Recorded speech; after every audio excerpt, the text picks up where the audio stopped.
Radhanagar beach.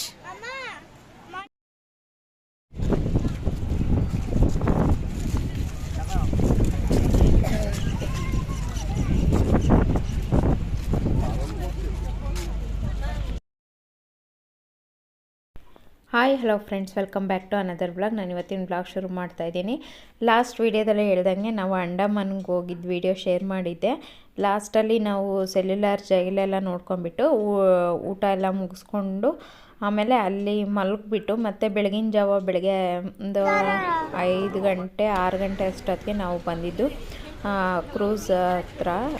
ಯಾಕಂದರೆ ನಾವು ಇವಾಗ ಹೋಗ್ತಾ ಇರೋದು ಹ್ಯಾವ್ಲಾಕ್ಗೆ. ಇವಾಗ ಅಲ್ಲಿಗೆ ಹೋಗಬೇಕು ಅಂತ ಅಂದ್ಬಿಟ್ಟು ಎಲ್ಲರೂ ಬೆಳಗ್ಗೆನೇ ಅಂದರೆ ಕ್ರೂಸ್ ಯಾವಾಗ ಎಷ್ಟೊತ್ತಿಗೆ ಹೊರಡುತ್ತೆ ಅಂತ ಅಂದ್ಬಿಟ್ಟು ಅಲ್ಲಿ ಟೈಮ್ ಫಿಕ್ಸ್ ಆಗಿರುತ್ತಲ್ಲ ಅದೇ ಟೈಮ್ಗೆ ಹೋಗಬೇಕು. ಒಂದು ಕ್ರೂಸ್ ಮಿಸ್ ಆದ್ರೂ ನಾವು ಅಲ್ಲೇ ಉಳ್ಕೊಬೇಕಾಗುತ್ತೆ. ಹಾಗೆಯೇ ನೋಡೋ ಜಾಗಗಳಾಗಿರ್ಬೋದು ಎಲ್ಲನೂ ಮಿಸ್ ಆಗುತ್ತೆ ಅಂತ ಅಂದ್ಬಿಟ್ಟು ಬೆಳಗ್ಗೆನೇ ಬೇಗನೆ ಹೊರಟು ಬೆಳಗ್ಗೆ ಎಲ್ಲರೂ ಸುಮ್ಮನೆ ಜಸ್ಟ್ ಮುಖ ತೊಳ್ಕೊಂಡ್ಬಿಟ್ಟು ಬಂದಿದ್ದು ಆಯಿತು. ಇನ್ನು ನಾವಲ್ಲಿ ಕ್ರೂಸ್ ನಾವು ಹೋಗ್ಬೇಕಂದ್ರೆ ನಾವು ಅಲ್ಲಿ ಅಷ್ಟಾಗಿ ವೀಡಿಯೋ ಮಾಡೋಂಗಿಲ್ಲ, ಫಸ್ಟೇ ಅಲ್ಲೇ ಹಾಕಿದ್ದು ವೀಡಿಯೋ ಏನು ಮಾಡೋಂಗಿಲ್ಲ ಅಂತ ಅಂದ್ಬಿಟ್ಟು ಎಷ್ಟಾಗುತ್ತೋ ಅಲ್ಲೊಂದು ಕ್ಲಿಪ್ಪಿಂಗ್ ತೊಗೊಂಡೆ ಅಷ್ಟೇ. ಆಮೇಲೆ ಮತ್ತೆ ಅಲ್ಲಿ ಆಧಾರ್ ಕಾರ್ಡ್ ಎಲ್ಲ ನೋಡಿಬಿಟ್ಟು ಆಮೇಲೆ ಸೀಟು ಬುಕ್ಕಿಂಗ್ ಎಲ್ಲ ನೋಡಿಬಿಟ್ಟು ಆಮೇಲೆ ಒಳಗಡೆ ಕಳಿಸಿದ್ರು. ನಾವು ಒಳಗಡೆ ಬಂದೆ. ನಾವು ಫಸ್ಟ್ ಟೈಮ್ ಅಲ್ವಾ ನೋಡ್ತಾ ಇರೋದು. ತುಂಬ ಚೆನ್ನಾಗೈತೆ ಅಂತ ಅನ್ನಿಸ್ತು. ತುಂಬಾ ಚೆನ್ನಾಗೈತೆ. ಸೇಮ್ ಫ್ಲೈಟಲ್ಲಿ ಯಾವ ಥರ ಟಿಕೆಟ್ ಆಗಿರ್ಬೋದು, ನಂಬರ್ಸ್ ಇರ್ಬೋದು, ಅದನ್ನು ನೋಡಿಕೊಂಡು ಕೂತ್ಕೊಂಡ್ವಿ. ಒಬ್ಬೊಬ್ಬರಿಗೆ ಒಂದೊಂದು ಹತ್ರ ಇತ್ತು ಸೀಟ್ದು. ಒಬ್ರಿಗೆ ಹಿಂದೆ ಮುಂದೆ ಎಲ್ಲರೂ ಒಂದೇ ಹತ್ರ ಕೂತ್ಕೊಳ್ಳೋಕ್ಕಾಗಲಿಲ್ಲ. ಹಾಗಾಗಿ ನನಗೆ ಲಾಸ್ಟಲ್ಲಿ ನಮಗೆ ಎಲ್ಲರಿಗೂ ಲಾಸ್ಟ್ ಇದರಲ್ಲಿ ಸಿಕ್ಕಿತ್ತು. ಹಾಗಾಗಿ ಕೂತ್ಕೊಂಡಿದ್ವಿ. ಆಮೇಲೆ ಹೋಗ್ತಾ ಏನಾಗ್ತಿತ್ತು ಅಂತಂದರೆ ಮಧ್ಯದಲ್ಲಿ ಹೋಗ್ತಾ ನಾವು ಚೆನ್ನಾಗಿರುತ್ತೆ ಅಂತೇನೋ ಅಂದ್ಕೊಂಡೆ. ಅದಾದಮೇಲೆ ಎಲ್ರಿಗೂ ಹೊಟ್ಟೆಲೆಲ್ಲ ಒಂಥರ ಸುತ್ತೋ ಥರ ಆಗಿಬಿಟ್ಟು ವಾಮಿಟಿಂಗ್ ಸ್ಟಾರ್ಟ್ ಆಯಿತು. ಸ್ಟಾರ್ಟ್ ಆಗ್ತಾ ಒಬ್ಬೊಬ್ಬರು ಒಂದು ಹತ್ರ ಕೂತಿದ್ವಲ್ಲ. ನನ್ನ ಮಕ್ಕಳೇ ಬೇರೆ ಹತ್ರ ಕುಂತಿದ್ರು, ನಾನೇ ಬೇರೆ ಹತ್ರ ಕುಂತಿದ್ದೆ, ನಮ್ಮ ಮನೆಯವರೇ ಬೇರೆ ಹತ್ರ ಕುಂತಿದ್ರು. ಹಾಗಾಗ್ಬಿಟ್ಟು ಆಮೇಲೆ ಮತ್ತೆ ನನ್ನ ಮಗಳಿಗೆ ವಾಮಿಟಿಂಗ್ ಶುರು ಆಯಿತು. ಅವಳು ಬೆಳಿಗ್ಗೆ ಅಷ್ಟೊತ್ತಿಗೆ ವಾಮಿಟಿಂಗ್ ಶುರು ಆಯಿತು. ಇನ್ನು ಮಧ್ಯದಲ್ಲಿ ಅದೊಂಥರ ರುಬ್ಬಗುಂಡು ಥರ ರುಬ್ತಾನೇ ಇರುತ್ತೆ ಕ್ರೂಸು. ಹಾಗಾಗಿ ಸ್ವಲ್ಪ ಕಷ್ಟ ಆಯಿತು ಅನ್ಬೋದು. ಒಂದು 3 ಅವರ್ ಜರ್ನಿ ಅಂತೂ ಇರುತ್ತೆ. ನಾವು ಬಂದು ರೀಚ್ ಆಗಿದ್ದು 9-9:30 ಬೆಳಗ್ಗೆನೇ ಬಿಟ್ಟಿದ್ದಕ್ಕೆ. ಅದಾದಮೇಲೆ ಹೊರಗಡೆ ಬಂದಾದಮೇಲೆ ಲಗೇಜ್ ಎಲ್ಲ ನಾವು ತೊಗೊಬೇಕಾಗಿತ್ತು.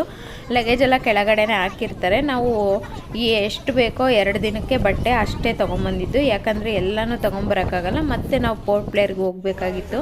ಇನ್ನೂ ಅಲ್ಲ ಒಂದಷ್ಟು ಸಾಕಷ್ಟು ಜಾಗಗಳು ನೋಡೋದಿತ್ತು ಅಂತ ಅಂದ್ಬಿಟ್ಟು ಒಂದೊಂದು ಸೂಟ್ಕೇಸು ಜಾಸ್ತಿ ಕ್ಯಾರಿ ಮಾಡೋದು ಬೇಡ, ಎಲ್ಲ ಕಡೆನೂ ತಗೊಂಡು ಹೋಗೋಕ್ಕಾಗಲ್ಲ ಅಂತ ಅಂದ್ಬಿಟ್ಟು ಎಲ್ಲರೂ ಸಿಂಪಲಾಗಿ ಒಂದೊಂದು ಸೂಟ್ಕೇಸ್ನ ತೊಗೊಂಡ್ವಿ. ಹಾಗಾಗಿ ಸ್ವಲ್ಪ ನಮಗೆ ವೆಯ್ಟ್ ಎಲ್ಲ ಕಮ್ಮಿ ಆಯಿತು. ಮತ್ತು ಲಗೇಜ್ ಎಲ್ಲಿ ಅಂತ ಹುಡ್ಕೋದೆಲ್ಲ ಕಡಿಮೆ ಆಯಿತು ಅಂತಲೇ ಹೇಳ್ಬೋದು. ಅದಾದಮೇಲೆ ನಾವು ಅಲ್ಲಿ ಕ್ರೂಸ್ ಇಳಿದಾದ್ಮೇಲೆ ಬಂದಿದ್ದು ನಮ್ಮ ಇವ್ರು ಬಂದು ಪ್ಯಾಕೇಜು ಏನು ಪ್ಲ್ಯಾನ್ ಮಾಡಿದರು ಚಂದನ್ ಅಂತ ಅವ್ರ ಹೆಸರು. ಅವ್ರು ಬಂದ ತಕ್ಷಣ ಆಗಲೇ ಗಾಡಿ ರೆಡಿ ಮಾಡಿದರು. ಗಾಡಿ ಬರುತ್ತೆ ಇವಾಗ ಹೋಗೋದು ಅಂತ ಅಂದ್ಬಿಟ್ಟು ನಾವು ಒಂದು ಸ್ವಲ್ಪ ಹೊತ್ತು ಅವ್ರ ಹತ್ರ ಎಲ್ಲ ಮಾತಾಡಿಕೊಂಡು ಅಲ್ಲೇ ನಿಂತಿದ್ವಿ. ಅವರು ಆ್ಯಕ್ಚುಲಿ ಬೆಂಗಳೂರವೇ ಅಂತ ಹೇಳಿದರು. ಹಾಗಾಗಿ ಕನ್ನಡ ತುಂಬ ಚೆನ್ನಾಗಿ ಮಾತಾಡ್ತಿದ್ರು. ಮತ್ತು ಅವ್ರ ಹತ್ರ ಏನಾದರೂ ಹೇಳೋದಾಗಿರ್ಬೋದು ಈಸಿಯಾಗಿ ನಾವು ಕೇಳಿ ಮಾಡಿ ಮಾತಾಡ್ಬೋದಾಗಿತ್ತು ಅಂತ ಅನ್ನಿಸ್ತು. ಅದಾದಮೇಲೆ ಇಲ್ಲಿ ನಾವು ಅಲ್ಲಿಂದ ಗಾಡಿ ಬಂದಾದಮೇಲೆ ಹತ್ಕೊಂಡು ಬಂದಿದ್ದು ಹೋಟೆಲ್ ಕಡೆಗೆ. ಹ್ಯಾವ್ಲಾಕ್ ಗೇಟ್ವೇ ಹೋಟೆಲು ತುಂಬ ಚೆನ್ನಾಗಿತ್ತು. ಆ ಹೋಟೆಲ್ಗಿನ್ನ ಇದು ನೋಡೋಕ್ಕೆ ಚೆನ್ನಾಗಿತ್ತು. ನನಗೆ ಊಟ ಅಂತಂದರೆ ಆ ಹೋಟೆಲ್ಲೇ ತುಂಬ ಚೆನ್ನಾಗಿತ್ತು ಅಂತ ಅನ್ನಿಸ್ತು. ಹಾಗಾಗಿ ಇದು ನೋಡೋಕ್ಕೆ ತುಂಬಾ ಚೆನ್ನಾಗಿದೆ. ಮತ್ತು ಒಳಗಡೆನೂ ಅಷ್ಟೇ, ಒಳಗಡೆನೂ ರೂಮ್ಸ್ ಎಲ್ಲ ತುಂಬ ಚೆನ್ನಾಗಿದ್ದಾವೆ. ಇಲ್ಲಿ 10 ತಿಂಗಳು ಮಳೆನೇ ಇರೋದ್ರಿಂದ ಇಲ್ಲಿ ಹೋಟೆಲ್ಗಳು ಮಾತ್ರ ಹಿಂಗಿರುತ್ತೆ. ಆಮೇಲೆ ಮನೆಗಳೆಲ್ಲ ಒಂಥರ ಶೀಟ್ ಥರ ನೀರು ಬಿದ್ರೂ ಇವಾಗ ಅಲ್ಲಿ ನೋಡ್ತಾ ಇದ್ದೀರಲ್ವ ಕೆಂಪು ಶೀಟ್ ಥರದ್ದು ಆ ಥರ ಇರುತ್ತೆ.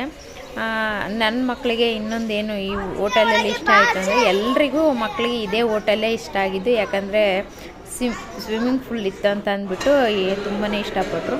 ಇನ್ನು ಬಂದ ತಕ್ಷಣ ಇನ್ನೂ ರೂಮು ನಮಗೆ ಅಲರ್ಟ್ ಆಗಿರಲಿಲ್ಲ. ಹಾಗಾಗ್ಬಿಟ್ಟು ತಿಂಡಿ ತಿನ್ಕೊಂಬಿಡೋಣ. ತಿಂಡಿ ಅಂತೂ ಇದಿತ್ತು, ತಿಂಡಿ ತಿಂದ್ಕೊಂಡ್ವಿ ನಾವು.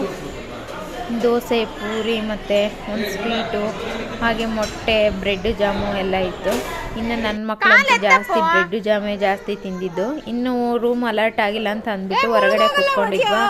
ಇವರೆಲ್ಲ ಏನು ಮಾಡಿದ್ರು ಅಂದರೆ ಒಬ್ಬೊಬ್ಬರೇ ನೆನೆಯಲ್ಲ ಹೋಗಲ್ಲ ಅಂತ ಅಂದ್ಬಿಟ್ಟು ಒಬ್ಬೊಬ್ಬರೇ ಸ್ವಲ್ಪ ಕಾಲು ಬಿಟ್ಕೊಂಡು ಕೂತ್ಕೊತೀವಿ ಅಂತ ಅಂದ್ಬಿಟ್ಟು ಒಬ್ಬೊಬ್ಬರೇ ಹೋಗಿ ಹೋಗಿ ಹೋಗಿ ಸ್ವಿಮ್ಮಿಂಗ್ ಪೂಲಲ್ಲಿ ಆಟ ಆಡಿದ್ದೇ ಆಯಿತು. ಇನ್ನೂ ಆಟ ಆಡಬೇಡ್ರಿ ಇವಾಗ ಹೊರಡಬೇಕು ಅಂತಂದರೂ ಕೇಳಲಿಲ್ಲ.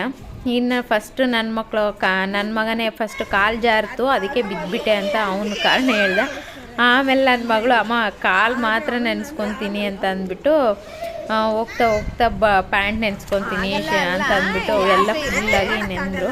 ಇನ್ನು ಸರಿ ಆಟ ಆಡ್ರಿ, ಇನ್ನೂ ರೂಮ್ ಅಲರ್ಟ್ ಆಗಿರಲಿಲ್ಲಲ್ಲ, ಇನ್ನೂ ಲೇಟ್ ಆಗುತ್ತೆ ಅಂತ ಅಂದ್ಬಿಟ್ಟು ಸರಿ ಆಟ ಆಡ್ರಿ ಅಂತ ಬಿಟ್ಬಿಟ್ಟು ನಾವು ಅಲ್ಲೇ ಕುತ್ಕೊಂಡು ಮಾತಾಡ್ಕೊತ ಕುಂತಿದ್ವಿ. ಗೊತ್ತಲ್ಲ ಎಲ್ಲ ತಾಯಂದ್ರೆ ಸೇರ್ಕೊಂಡಾಗ ಇನ್ನೇನು ಮಕ್ಳ ಬಗ್ಗೆ ಕಂಪ್ಲೇಂಟು ಇಲ್ಲ ಅಂದರೆ ಅವರು ಏನೇನು ಮಾಡ್ತಾರೆ ಅಂತ ಅದ್ರ ಬಗ್ಗೆನೇ ಹೇಳ್ತಿರ್ತೀವಿ. ಇವಾಗ ಎಲ್ಲ ಮಾತಾಡ್ಕೊಂಡು ಕೂತ್ಕೊಂಡ್ವಿ. ಆಮೇಲೆ ರೂಮ್ ಅಲರ್ಟ್ ಆಯಿತು.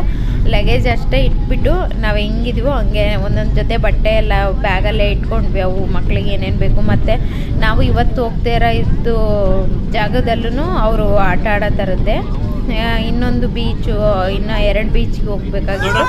ಹಾಗಾಗಿ ಆಟ ಆಡ್ತಾರೆ ಅಂತ ಅಂದ್ಬಿಟ್ಟು ಅವ್ರಿಗೆ 2 ಜೊತೆ ಬಟ್ಟೆ ಎಲ್ಲ ಇಟ್ಕೊಂಡು ಹೋದ್ವಿ. ಇನ್ನೊಂದು ಏನಂದರೆ ಹ್ಯಾವ್ಲಾಕಿಗೆ ಹೋದಾಗ ಗಾಡಿಗಳು ಎಲ್ಲರೂ ಒಟ್ಟಿಗೆ ಕುತ್ಕೊಳ್ಳೋ ಥರದ್ದು ಕೊಟ್ಟಿದ್ರು. ಹಾಗಾಗಿ ತುಂಬ ಖುಷಿ ಆಯಿತು ಅನಿಸುತ್ತೆ. ಎಲ್ಲರೂ ಟ್ರಿಪ್ ಹೋದಾಗ ಎಲ್ಲರೂ ಒಟ್ಟಿಗೆ ಒಂದೇ ಗಾಡಿಯಲ್ಲಿ ಹೋದರೆ ಒಬ್ಬೊಬ್ಬರು ಕಾಲು ಎಳ್ಕೊಂಡು ತಮಾಷೆ ಮಾಡಿಕೊಂಡು ಹೋಗ್ಬೋದು. ಹೋಗಿದ್ದು ಜರ್ನಿ ನಮಗೆ ಗೊತ್ತೇ ಆಗಲ್ಲ. ಅಂದರೂ ಇಲ್ಲಿ ಏನು ಗಾಡಿನೇ ಬೇಕು ಅಂತ ಏನಿಲ್ಲ, ಓನಾಗಿ ಬರೋರು ಬೈಕ್ಗಳ ಬಾಡಿಗೆಗೆ ರೆಂಟಿಗೆಲ್ಲ ಸಿಗುತ್ತೆ ಅಂತ ಅಂತೆ. ಹಾಗಾಗಿ ರೆಂಟ್ಗೆ ನೀವು ಬರ್ಬೋದು. ಯಾಕೆಂದರೆ ಇಲ್ಲಿ ತುಂಬ ದೂರ ಹೋಗಿ ಜರ್ನಿ ತುಂಬ ಇದೆ ಅಂತ ಅನಿಸಲ್ಲ, ಹತ್ತತ್ರನೇ ಇದೆ. ಇದು ಬಂದುಬಿಟ್ಟು ಕಲ್ಪತರು ಬೀಚು. ಇಲ್ಲಿ ಅಷ್ಟೇ, ಇಲ್ಲಿ ನೀರು ಚೆನ್ನಾಗಿದೆ. ಯಾವುದೇ ಸಮುದ್ರ ಇಲ್ಲಿ ಹ್ಯಾವ್ಲಾಕಲ್ಲಿ ಸಮುದ್ರಗಳಲ್ಲಿ ನೀರು ಚೆನ್ನಾಗಿದೆ, ತುಂಬ ಉಪ್ಪಿಲ್ಲ. ಆಟ ಆಡೋಕ್ಕೆ ಎಲ್ಲ ತುಂಬ ಚೆನ್ನಾಗಿದೆ. ಕಲ್ಪತರು ಇದು ಬೀಚ್ ಅಂತೂ ತುಂಬ ಚೆನ್ನಾಗಿತ್ತು. ಅಲ್ಲಿ ಮಕ್ಕಳೆಲ್ಲ ಏನು ಜಾಸ್ತಿ ಆಟ ಆಡಲಿಲ್ಲ, ಸ್ವಲ್ಪ ನೋಡ್ಕೊಂಬಿಟ್ಟು ಒಂದು ಸ್ವಲ್ಪ ಫೋಟೋ ಶೂಟ್ ಎಲ್ಲ ಮಾಡಿಸ್ಕೊಂಡು ಫೋಟೋ ಎಲ್ಲ ತೆಗೆಸ್ಕೊಂಡು ಒಂದು ಸ್ವಲ್ಪ ಆಟ ಆಡಿಬಿಟ್ಟು ಮತ್ತು ಇನ್ನೊಂದು ಅಲ್ಲಿ ಇದು ಗೋಮತಿ ಚಕ್ರ ಮತ್ತು ಶಂಕು ಎಲ್ಲನೂ ಸಿಗ್ತಾಯಿತ್ತು. ಹಾಗೆ ಒಂದೊಂದೇ ಆರಿಸ್ಕೊಂಡು ನನಗೂ ಒಂದು ಸಿಕ್ತು. ನನಗೆ ಅಂದರೆ ನಮ್ಮ ಮನೆಯವ್ರಿಗೆ ಸಿಕ್ಕಿತ್ತು, ಅವ್ರು ತಂದುಕೊಟ್ರು. ಇದೇ ನೋಡಿ ಗೋಮತಿ ಚಕ್ರ ಅಂತ ಅಂದ್ಬಿಟ್ಟು ನಾನು ಹೇಳಿದೆ, ಇದೇ ಗೋಮತಿ ಚಕ್ರ ಅಂತ ಅಂದ್ಬಿಟ್ಟು ತೋರಿಸ್ದೆ. ಅದಾದಮೇಲೆ ನನ್ನ ಮಗ ಅಂತೂ ಸಮುದ್ರಕ್ಕೆ ಇಳಿಲೇ ಇಲ್ಲ. ಅಮ್ಮ ನನ್ನ ಸಮುದ್ರಕ್ಕೆ ಇಳಿಯಲ್ಲ, ನನಗೆ ಉಪ್ಪು ಗಂಟ್ಲಲ್ಲೆಲ್ಲ ಹೋಗಿ ಒಂಥರ ಆಗುತ್ತೆ ಅಂತ ಅಂದ್ಬಿಟ್ಟು ಅವನು ಸಮುದ್ರಕ್ಕೆ ಇಳಿಲಿಲ್ಲ. ಅವನು ಒಂದೇ ಬೀಚು ನೋಡೋಕ್ಕೂ ಅವ್ನಿಗೆ ಇಷ್ಟ ಆಗ್ತಿಲ್ಲ. ಸ್ವಿಮ್ಮಿಂಗ್ ಪೂಲ್ಗೆ ಹೋಗೋಣ, ಅಲ್ಲಿ ಹೋಟೆಲ್ಗೆ ಹೋಗೋಣ ವಾಪಸ್ಸು ಅಂತ ಅಂದ್ಬಿಟ್ಟು ಆಟ ಮಾಡ್ತಾಯಿದ್ದ. ಸರಿ ಇವತ್ತು 2 ಅಪ್ಪು ಇರೋದು, ಆಟ ಆಡ್ಕೊಂಡು ಹೋಗೋಣ ಅಂತ ಅಂದ್ಬಿಟ್ಟು ಅವನಿಗೆ ಹೆಂಗೋ ಸಮಾಧಾನ ಮಾಡಿ ನೀವು ಇಲ್ಲೇ ಆಟ ಆಡ್ರಿ ಅಂತ ಅಂದ್ಬಿಟ್ಟು ಮರಳಲ್ಲೆಲ್ಲ ಗುಬ್ಬಚ್ಚಿ ಥರ ಮಾಡಿಕೊಂಡು ನಾವು ಮೊದಲೆಲ್ಲ ಮಾಡ್ತಾ ಇದ್ವಲ್ಲ ಆ ಥರ ಎಲ್ಲ ಮಾಡಿಕೊಂಡು ಆಟ ಆಡ್ತಾಯಿದ್ರು. ಇವ್ರದ್ದು ಎಂಗೇಜ್ಮೆಂಟ್ ವಿಡಿಯೋ ಮಾಡಿ, ಫೋಟೋ ಎಂಗೇಜ್ಮೆಂಟ್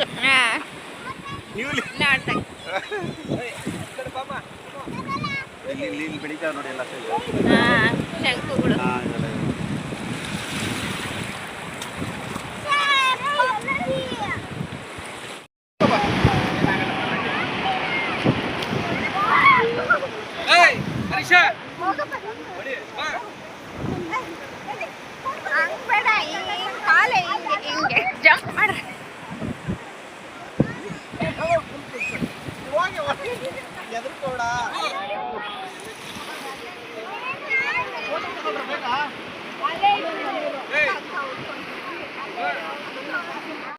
ಅವ್ರು ಅಲೆ ಬರತ್ತಿರೋದಕ್ಕೆ ಫೋಟೋಗೂ ನಿಲ್ತಾ ಇಲ್ಲ. ಅವರಿಬ್ರು ಭಯ ಪಟ್ಕೊಂಡು ಇನ್ನೊಬ್ಳು ಚಿಕ್ಕವಳಿದ್ದಾಳಲ್ಲ ಅವಳು ಎದ್ರುಕೊಂಡ್ಬಿಟ್ಟು ಅವರಪ್ಪನ ಮೇಲೆ ಇಲ್ಲ ನಾನು ನಿಂತ್ಕೊಳ್ಳಲ್ಲ ಅಂತ ಅಂದ್ಬಿಟ್ಟು ಅದೇ ಬಂದುಬಿಟ್ಲು. ಆಮೇಲೆ ನಾವು ನೆಕ್ಸ್ಟ್ ಅಲ್ಲಿಂದ ಬಂದಿದ್ದು ರಾಧಾನಗರ ಬೀಚ್ಗೆ. ತುಂಬ ಚೆನ್ನಾಗಿದೆ ರಾಧಾನಗರ ಬೀಚು.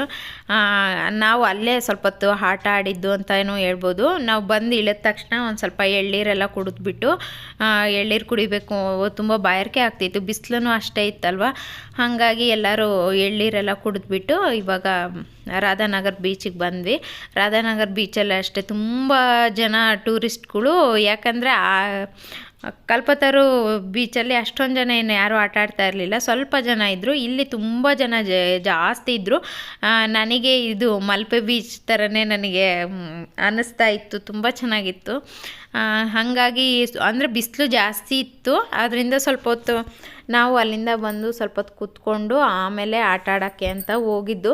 ಇಲ್ಲ ಅಷ್ಟು ವೀಡಿಯೋ ಮಾಡೋಕ್ಕಾಗಲಿಲ್ಲ ನನಗೆ, ಯಾಕಂದರೆ ನಾವು ನೀರೊಳಗೆ ಇದ್ವಲ್ಲ, ಹಂಗಾಗಿ ಜಾಸ್ತಿ ವೀಡಿಯೋ ಮಾಡೋಕ್ಕಾಗಲಿಲ್ಲ. ಇನ್ನು ಇದು ಹೋಗ್ತಿದ್ದಂಗೆ ಹೋಗ್ಬೇಕಾದ್ರೆ ಒಂದು ಸ್ವಲ್ಪ ವೀಡಿಯೋ ಮಾಡಿಕೊಂಡೆ ಅಷ್ಟೇ. ಹಾಗೆಯೇ ಚೆನ್ನಾಗಿ ನೀರಲ್ಲಿ ಆಟ ಆಡ್ಬಿಟ್ವಿ. ನಾವು ಬರಲ್ಲ ಅಂದರೂ ನಮ್ಮ ಮನೆಯವರು ಆಮೇಲೆ ಅವರು ಬಿಡಲೇ ಇಲ್ಲ, ಆಟ ಆಡೋಕ್ಕೆ ಎಳ್ಕೊಂಡು ಹೋಗ್ಬಿಟ್ರು. ಅಲ್ಲಿ ತುಂಬ ಅವತ್ತು ಸಂಜೆವರೆಗೂ ಅಲ್ಲೇ ರಾಧಾನಗರ ಬೀಚಲ್ಲಿ ಚೆನ್ನಾಗಿ ಆಟ ಆಡಿದ್ವಿ. ಆಟ ಆಡಿ ಬಂದಮೇಲೆ ಇದು ನೈಟ್ ವ್ಯೂ ಹೋಟೆಲಿಗೆ ಬಂದಮೇಲೆ ನೈಟ್ ವ್ಯೂ ಅಂತೂ ತುಂಬ ಲೈಟಿಂಗ್ಸ್ ಎಲ್ಲ ಇತ್ತಲ್ವ, ತುಂಬ ಚೆನ್ನಾಗಿ ಕಾಣಿಸ್ತಾಯಿತ್ತು. ಹಾಗೆಯೇ ಸ್ವಲ್ಪ ಹೊತ್ತು ಹಾಡು ಡ್ಯಾನ್ಸ್ ಎಲ್ಲ ಮಾಡೋಣ ಅಂತ ಅಂದ್ಬಿಟ್ಟು ಬೇಗ ಬಂದ್ವಲ್ಲ, ಎಲ್ಲ ಫ್ರೆಶ್ ಆಗಿ ಕೆಳಗೆ ಹೋಗಿದ್ವಿ. ಇನ್ನು ಊಟ ಎಲ್ಲ ಮಾಡೋವರೆಗೂ ಏನು ಮಾಡೋದು ಅಂತ ಅಂದ್ಬಿಟ್ಟು ಅಲ್ಲಿ ಒಂದಷ್ಟೊತ್ತು ಹೋಟೆಲ್ ಅವ್ರಿಗೆ ರಿಕ್ವೆಸ್ಟ್ ಮಾಡಿ ಒಂದು ಸೌಂಡು ಸ್ಪೀಕರ್ ತರಿಸ್ಬಿಟ್ಟು ಡ್ಯಾನ್ಸ್ ಮಾಡಿದ್ವಿ. ನಮ್ಮ ಮನೆಯವ್ರು ತರಿಸಿದ ತಕ್ಷಣ ತುಂಬ ಜನ ಅಲ್ಲಿ ಸ್ವಿಮ್ಮಿಂಗ್ ಪೂಲಲ್ಲಿ ಇರೋರು ಮತ್ತು ಅಲ್ಲಿ ಇರೋರು ಎಲ್ಲರೂ ಡ್ಯಾನ್ಸ್ ಮಾಡೋಕ್ಕೆ ಬಂದರು. ನನ್ನ ಮಗ ಅಂತೂ ಚೆನ್ನಾಗೆ ಚೆನ್ನಾಗಿ ಡ್ಯಾನ್ಸ್ ಮಾಡ್ತಾ ಇದ್ದಾನೆ ಅಂತ ಅಂದ್ಬಿಟ್ಟು ಅಲ್ಲಿ ಇರೋರು ಎತ್ಕೊಂಡು ಕುಣಿದ್ಬಿಟ್ರು ಅವನಿಗೆ. ಅವ್ರು ಎತ್ಕೊಂಡು ಕುಣಿದ ತಕ್ಷಣ ಅವನು ಡ್ಯಾನ್ಸ್ ಮಾಡೋಕ್ಕೆ ಹೋಗಲಿಲ್ಲ. ಸುಮ್ಮನೆ ಅಲ್ಲಿ ಬಂದುಬಿಟ್ಟು ಬೇರೆ ಬೇರೆ ಎಲ್ಲ ಡ್ಯಾನ್ಸ್ ಮಾಡೋಕ್ಕೆ ಬಂದ್ರಲ್ಲ, ಕರ್ನಾಟಕದವರು ಸ್ವಲ್ಪ ಜನ ಇದ್ವಿ. ಇಲ್ಲಿ ಇವಾಗ ಸದ್ಯಕ್ಕೆ ಮಾಡ್ತಿರೋದು ಕರ್ನಾಟಕದವರೇ ಎಲ್ಲ ಕನ್ನಡ ಅಡುಗೆ ಡ್ಯಾನ್ಸ್ ಮಾಡ್ತಾಯಿದ್ರು.